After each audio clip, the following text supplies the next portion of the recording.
మీ ప్రభావం ఎంత ఏ నియోజకవర్గంలో ఉండొచ్చు? ఎన్ని ఓట్లు రావచ్చు మీది? మేము ఒక 1,00,000 ఓట్ల లక్ష్యంతోటి పనిచేస్తున్నాం. ఒక్కొక్క నియోజకవర్గంలో. No, no, no, no. Hmm. మాకున్న మొత్తం శక్తి మొత్తం. ఓకే. మేము ఓకే. ఆబ్జెక్టివ్‌గా ఆలోచించే ఆ! చెప్తున్నాం. మంచి మంచి మాటన్నారు. ఆ! మేము ఆబ్జెక్టివ్‌గా ఆలోచించి చెప్తున్నాము. ఒక 1,00,000 ఓట్లు సాధించాలి ఇప్పుడు నేను. అదేం తక్కువ గాదు. అది బీఎస్పీకొచ్చిన దాంట్లో సగం లెక్క. బీఎస్పీకి 1.8% అంటే ఓ 2,00,000 ఓట్లొచ్చినాయి. మాకు ఒక 1,00,000 ఓట్లు రావాలని ఇప్పుడు నేను కోరుకునేది. మా మా అభ్యర్థులందరూ కొత్త వాళ్ళు. మా పార్టీ ఇక్కడ కొత్తది. జిలకర శ్రీనివాస్ పాతోడే కానీ పార్టీ కొత్తది.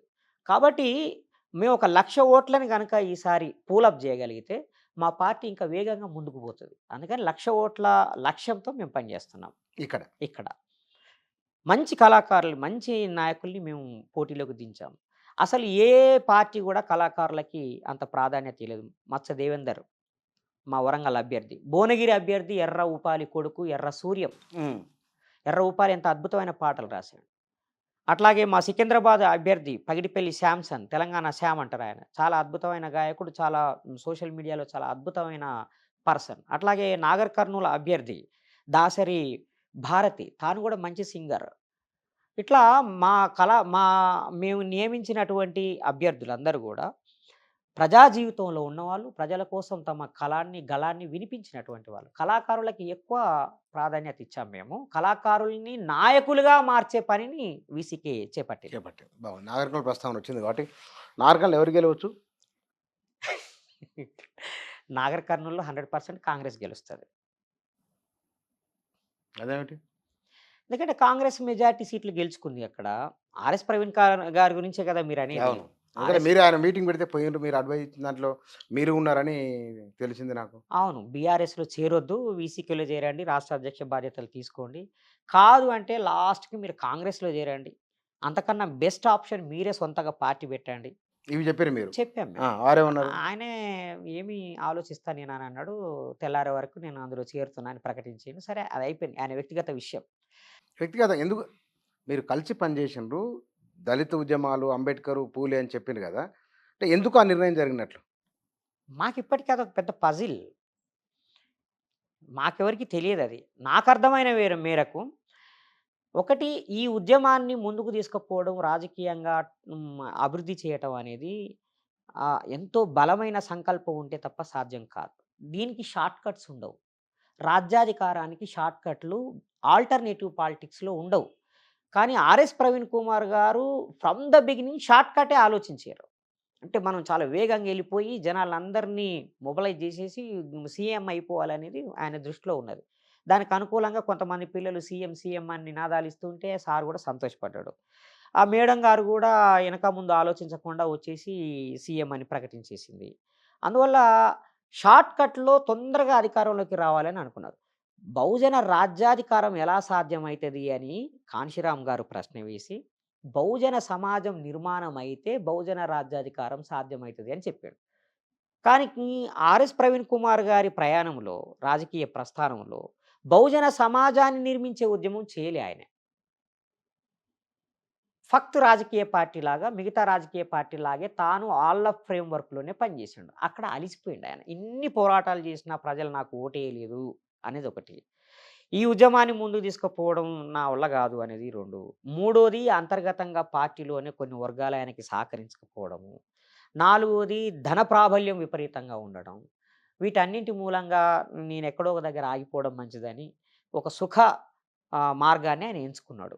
బీఆర్ఎస్‌లో చేరినాక ఇగ ఆయనకి ఇప్పుడు టెన్షనే ఉన్నది. ఆ బాధంతా కేసీఆర్ పడతాడు. నిలబడితే గెలిస్తేనేమో అసెంబ్లీకి పోతాడు. లేదంటే ఇంటికి లోక్‌సభ అడుగుతాడు. పార్లమెంట్‌కి పోతారా? అదే గదా! గెలిస్తే పార్లమెంట్‌కి పోతాడు. లేదంటే ఇంటికి పోతాడు. మా పరిస్థితి అది గాదు. మేము పులి మీద ఎక్కి కూర్చున్నాము.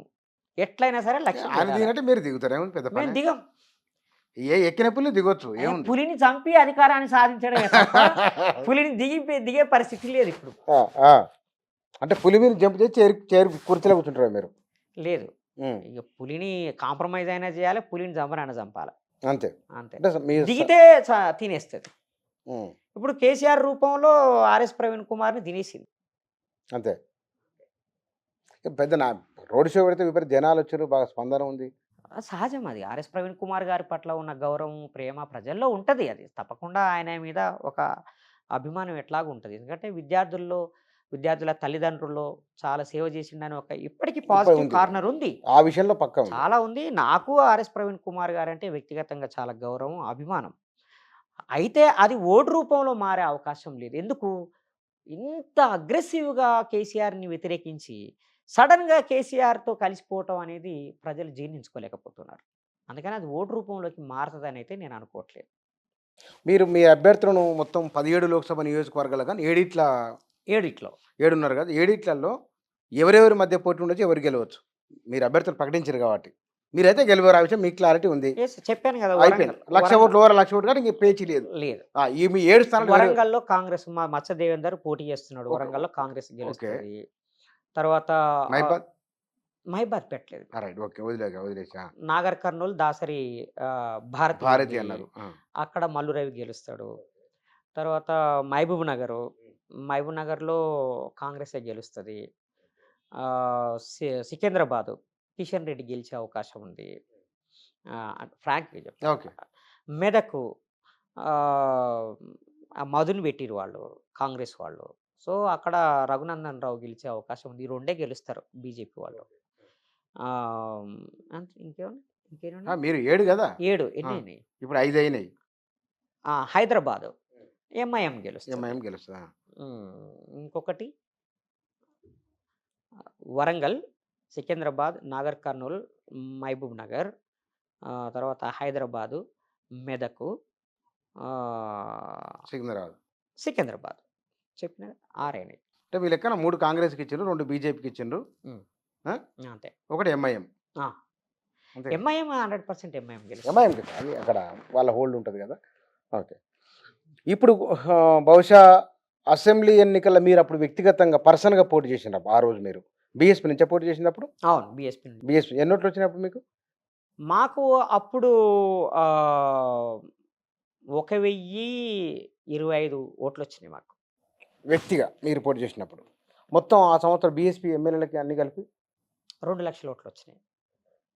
ఇప్పుడు మీరు ఒక రాష్ట్ర పార్టీ అధ్యక్షునిగా ఫస్ట్ టైం లోక్సభ ఎన్నికల పోటీ అవును. ఈసారి. అవును. ఓకే. మీ ఎజెండా ఏమిటి?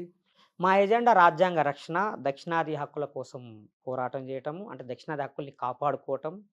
ముఖ్యంగా దక్షిణాదిలో ఏ కంపెనీ పెట్టినా ఆ కంపెనీలో 90% ఉద్యోగాలు దక్షిణాది వాళ్ళకి ఇవ్వాలి. దాంట్లో 70% ఉద్యోగాలు తెలంగాణ వాళ్ళకి ఇవ్వాలి. 20% ఉద్యోగాలు ఇతర దక్షిణాది రాష్ట్రాలకు ఇవ్వాలి. ఒక 10% ఉద్యోగాలు మాత్రమే బయట రాష్ట్రాల నుంచి వచ్చినటువంటి వాళ్ళకి ఇవ్వాలి. ఉత్తరాది నుంచి వచ్చిన వాళ్ళకి. అట్లాగే తెలంగాణలో తెలంగాణేతరులు అంటే నాన్ సౌత్ ఇండియన్స్ భూములు కొనకుండా చట్టం తీసుకురావాల. ఎందుకంటే గుజరాత్, రాజస్థాను, ఉత్తరాది ప్రాంతాల నుంచి వచ్చినటువంటి వాళ్ళు హైదరాబాద్‌లో ఒక్క సెంటు భూమి కూడా మిగలకుండా కొనేసారు. పట్టణ ప్రాంతాలు చిన్న చిన్న టౌన్స్‌లోకి కూడా వెళ్ళిపోయి వాళ్ళు భూములు కొనేస్తున్నారు. తెలంగాణ వాళ్ళెవరు భూములు కొనే పరిస్థితి లేదిప్పుడు. కాబట్టి భూమిని కాపాడుకోవడానికి ప్రత్యేకంగా చట్టం చేయాలని 1995లోనే మారోజు వీరన్న మన సూర్యాపేట డిక్లరేషన్‌లో చెప్పిండు. కాబట్టి అలాంటి చట్టం ఒకటి తీసుకురావాలి. అట్లాగే వారసత్వ బదలాయింపు చట్టానికి సవరణలు చేయాలి. ఇప్పుడు తండ్రి 1000 కోట్లు సంపాదిస్తే అది ఆటోమేటిక్‌గా కొడుక్కి వచ్చేస్తుంది. కొడుకు సమర్థుడా, అసమర్థుడా అనే దానితోటి నిమిత్తం లేకుండా కేవలం తన కొడుకు అన్న కారణం మూలంగా, తన బిడ్డ అన్న కారణం మూలంగా వస్తున్నది. ఇది సరైనది కాదు. దీని మూలంగా పిల్లలు మా అమ్మ సంపాదించితే చాలు అనే పరిస్థితికొస్తుంది. సంపాదించని తల్లిదండ్రుల్ని పిల్లలు చీదరించుకునే పరిస్థితొచ్చింది. మా తండ్రి, మా ఏందో తల్లి అవును. అసమర్థులు. పలానా వాళ్ళ తల్లిదండ్రులు చాలా గొప్ప గొప్పవాళ్ళు. అనే ఇది తప్పు ఇది. కాబట్టి ఏ ఏ సంపన్న కొడుకైనా సరే సొంతంగా తాను సంపాదించుకోవాలి. కష్టపడి సంపాదించుకోవాలి. కానీ వారసత్వంగా ఆస్తి బదలాయించే మన చట్టాన్ని సవరించాల్సిన అవసరం ఉంది. కండిషనల్‌గా మాత్రమే ట్రాన్స్‌ఫర్ కావాలి. అంటే ఒక తండ్రి నుంచి కొడుకు ఆస్తి తీసుకోవాలనంటే మినిమమ్ యూరోప్‌లో అయితే బ్రిటన్‌లో ఎట్లా ఉంటదంటే 65% తండ్రి టాక్స్ కట్టాలి. షాంపిట్టోడిది అంటే నరేంద్ర మోడీ అన్నారు. మీ ఆస్తులు గుంజుకొని పోయి వేరే వాళ్ళకి ఇస్తారని చెప్పారు. మరి మీరు మేమెవరికి ఇయ్యము. మీరు ట్రోలింగ్ అవుతారు. నేను కానివ్వండి. గవర్నమెంట్ తీసుకుంటది కొంత వాళ్ళకి వారసులకు కానివ్వండి ఇస్తారు. నేను చెప్తున్నా కదా! 65% టాక్స్ తండ్రి ఇవ్వాలి. రిసీవ్ చేసుకున్నందుకు 30% కొడుకు కట్టాలి. మిగిలింది 5%. సో, ఈ 5% కోసం తండ్రి ఆస్తి మీద ఎవరు ఆశపడరు. కాబట్టి వీళ్ళు ఏం చేస్తారంటే బతికినన్ని రోజులు దాన్ని అనుభవించి చివరి రోజుల్లో దాన ధర్మాలు చేయటము, లేదంటే చారిటీ సంస్థలకు ఇవ్వడం, ప్రభుత్వానికి ఇవ్వటం అనేది జరుగుతుంది. వారెన్ బఫెట్ ఎట్లా ఇస్తున్నాడు ప్రపంచానికి ఇన్ని లక్షల కోట్ల రూపాయలు? తన కొడుక్కి ఇచ్చుకోవచ్చు కదా! కొడుక్కి ఒక్క రూపాయి కూడా ఇవ్వలేడు. ఉంటే కంపెనీ పేరు మీద ఉంటది. ఆ తర్వాత డైరెక్టర్లకి ట్రాన్స్‌ఫర్ అయితది. వ్యక్తిగత ఆస్తి అనేది అతనికి ఒక్క రూపాయి తన కొడుకులకి పోదు. అలాంటి సిస్టమ్ మన దగ్గర రావాలి. అనిల్ అంబానీ 6,00,000 కోట్ల రూపాయలు అప్పనంగా వాళ్ళ కొడుక్కి ఇచ్చేస్తాడా? ఇవ్వడానికి వీల్లేదు. ఆయన నిరూపించుకోవాలి ఆయన శక్తిని. ఇప్పుడు ఆ చట్టం మీ దేవాలని డిమాండ్ తేవాలే. ఓకే. అప్పుడే ఆ ఆస్తి కేంద్రీకరణ అనేది తగ్గిపోతది. అప్పుడే ప్రతి వ్యక్తి తన శక్తి సామర్థ్యాలు నిరూపించుకొని సొంతంగా కష్టపడి సంపాదించుకుంటాడు.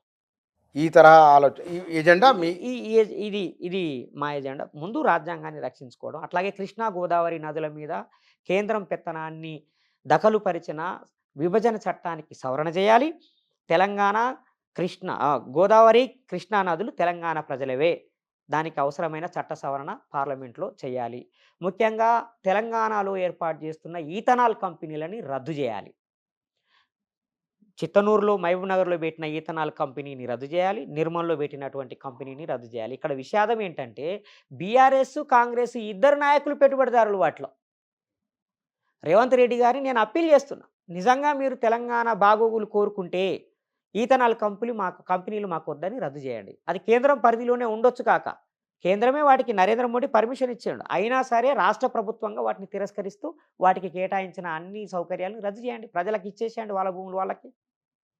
కాబట్టి ఇలాంటి డిమాండ్లతోటి మేము పనిచేస్తున్నాం. ఎక్కడైనా మాకు క్యాస్ట్ కనపడ్డదా ఇందులో మీకు? మేము పలానా పర్టికులర్ కమ్యూనిటీ కోసం పనిచేస్తున్నట్టు లేదు కదా. ఇది తెలంగాణ నేను అన్నది కూడా ప్రజలందరూ ఏదో నాకు వాస్తవానికి కులం ఆధారంగా వచ్చేది ఏది నిలబడదు. ఒక మనిషి కష్టం వచ్చినా మరో మనిషి రావాలి తప్ప కులం రాదు. ఆ కులం అనే మానసిక భావనను నేను దాన్ని పట్టించుకునేది లేదు. దాని గురించి పాకులాడేది లేదు. ఎందుకంటే దళిత్ మూవ్‌మెంట్‌కి వెళ్ళి వచ్చిన వాళ్ళు సాధారణంగా ఇవే విషయాలు మాట్లాడతారు కాబట్టి, అధికారం అనే రకాలు అక్కడికే వెళ్తారు కాబట్టి, మీరు అనేదానికంటే ముందు నేనే అన్నా. అంతకు మించి వేరే ఉద్దేశం నాకేమీ లేదు. ఆ కులానికి సంబంధించిన పట్టింపు నాకు అంతకన్నా లేదు. చేయట్లేదన్నా నిన్ను. అదే నేను చెప్తున్నా. అయితే ఇక్కడ మీరు ఈ బీసీకేను ఈ ఎన్నికల్లో పోటీ చేస్తున్నారు కదా, మీకు బహుశా మీ ఎజెండాను చూసి ఏ ఏ సమూహం మీ వెంట రావచ్చని మీరు అనుకుంటున్నారు? తెలంగాణ సమూహం అంతా మా వెంట వస్తది. ఎందుకంటే మనం ఒక నినాదం ఇచ్చాం. మీకు గుర్తుంటది. తెలంగాణ ఉద్యమ ప్రారంభంలో గ్లోబలైజేషన్‌కి వ్యతిరేకంగా లోకలైజేషన్. అంటే గ్లోబలైజేషన్ అనే ప్రమాదాన్ని మనం ఎదుర్కోవాలని అంటే స్థానికీకరణ అనేది ముఖ్యమని లోకలైజేషన్, రీజనల్ మూవ్‌మెంట్స్ వచ్చినాయి.